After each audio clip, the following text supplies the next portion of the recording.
पहला चैप्टर संविधान। संविधान संविधान करने का मतलब उसको अगर तोड़ा जाए तो संविधान मतलब समान विधान मतलब कानून, समान कानून।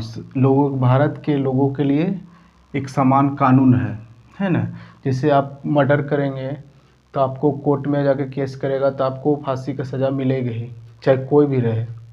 बस एक है जैसे कि अनुसूचित जनजाति और जनजाति को छोड़ करके, क्योंकि अनुसूचित जनजाति और जाति जो है कई सदियों पीढ़ियों से मतलब विकास के मुख्य धारा में नहीं आ सके, शोषित के चलते। बहुत सारा उसका हिस्ट्री है, उसके बाद में देखेंगे उसका।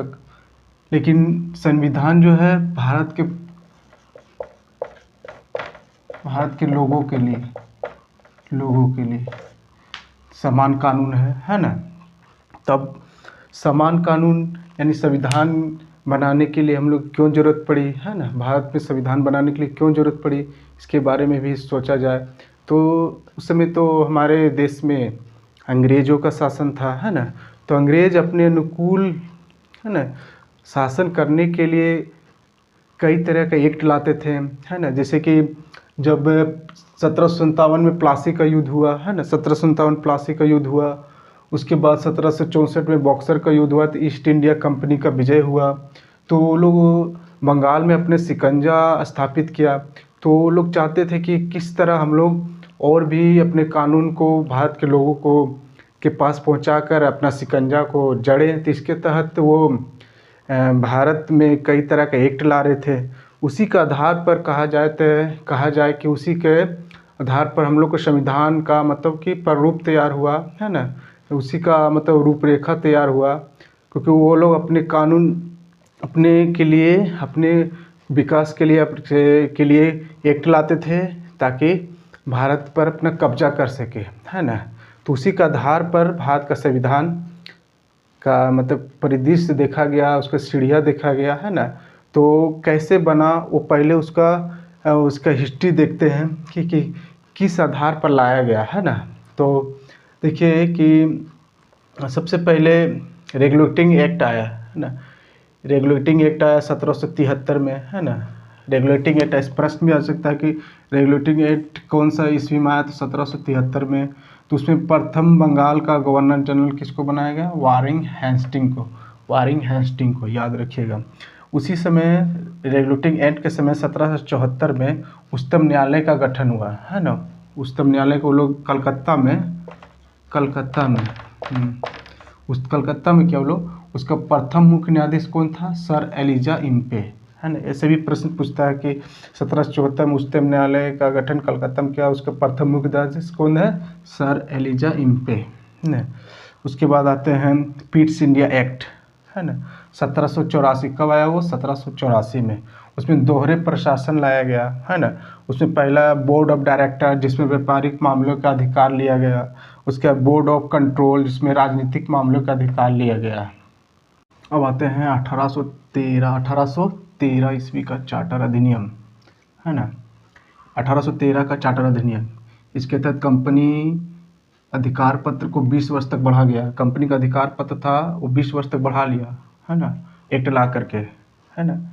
ब्रिटिश इंडिया कंपनी एक्ट ला करके कंपनी अधिकार पत्र को 20 वर्ष तक बढ़ा लिया। कंपनी को भारत के साथ व्यापार का अधिकार छीन लिया गया। कंपनी के वो भारत के साथ जो व्यापार होता था, एक अधिकार था वो छीना गया, वो भी छीन लिया गया। लेकिन चीन के साथ व्यापार, पूर्वी देशों के साथ चाय का व्यापार 20 वर्षों के लिए एक अधिकार प्राप्त हुआ। सिर्फ मतलब पूर्वी चीन के साथ व्यापार और पूर्वी देशों के साथ जो चाय का व्यापार होता था वो 20 वर्षों के लिए एक अधिकार प्राप्त हुआ है ना। ईसाई पादरियों को भारत आने की सुविधा मिली, किसके तहत, 1813 ईस्वी के चार्टर एक्ट अधिनियम के तहत। इसके तहत बहुत सारे, लेकिन संक्षिप्त से हम लोग थोड़ा जानते हैं ना कि कैसे विकास हो रहा है इतिहास मतलब। अब आते हैं 1858 का भारत शासन अधिनियम एक्ट है ना, एक्ट। तो इसके तहत क्या किया है ना, भारत का शासन कंपनी के हाथों से लेकर ब्रिटिश क्राउन के हाथों में सौंपा गया है ना। भारत का शासन जो था कंपनी के हाथों में था, उससे लेकर के ब्रिटिश क्राउन के हाथ में सौंपा गया। अब इसमें इसके तहत मंत्री पद की गठन किया गया है ना। 1858 के शासन अधिनियम के तहत फिर मुगल सम्राट के पद को समाप्त किया गया, मुगल सम्राट का जो पद था उसको भी समाप्त किया गया। उसके तहत बोर्ड ऑफ डायरेक्टर और बोर्ड ऑफ कंट्रोल इसको भी समाप्त किया गया, है ना। फिर भारत का गवर्नर जनरल का नाम बदलकर वायसराय किया गया, वायसराय रखा गया। क्या रखा गया? भारत का गवर्नर जनरल का नाम बदलकर वायसराय रखा गया, है ना। इस तरह कहा जाए तो भारत का अंतिम गवर्नर जनरल कौन होगा? लॉर्ड कैनिंग, है ना। भारत का अंतिम गवर्नर जनरल लॉर्ड कैनिंग। अब बोला जाए कि भारत का प्रथम वायसराय कौन होगा? वो भी लॉर्ड कैनिंग, है ना। अंतिम गवर्नर जनरल लॉर्ड कैनिंग और प्रथम वायसराय लॉर्ड कैनिंग। अब आते हैं हम लोग 1861 ईस्वी का भारत परिषद अधिनियम। इसके तहत देखते हैं हम लोग कि गवर्नर जनरल का कार्यकारिणी परिषद का विकास हुआ, है ना। 1861 का भारत परिषद अधिनियम के तहत। उसके बाद विभागीय प्रणाली का प्रारंभ हुआ। फिर अध्यादेश जारी करने की शक्ति का प्रारंभ हुआ, है ना। अब आते हैं हम लोग 1892 ईस्वी का भारत परिषद अधिनियम, है ना। उसके तहत अप्रत्यक्ष चुनाव प्रणाली की शुरुआत हुई। चुनाव प्रणाली जो अब लोग वोट देते, अप्रत्यक्ष चुनाव प्रणाली की शुरुआत की। ये सब अंग्रेज अपने शासन को सुनिश्चित करने के लिए समय समय पर एक्ट ला रहा था, है ना। अप्रत्यक्ष चुनाव प्रणाली की शुरुआत की। फिर उसके बाद राजस्व एंड व्यय अथवा बजट पर बहस करने का अधिकार दिया गया, है ना।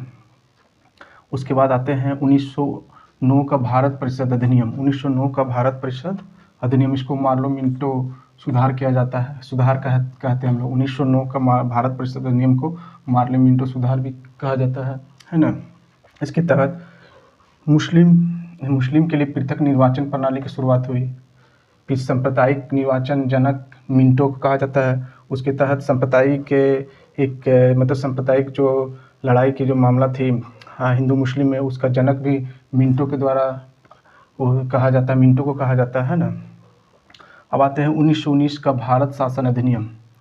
इसका क्या नाम है? मॉन्टेग्यू चेम्सफोर्ड सुधार। इसको मॉन्टेग्यू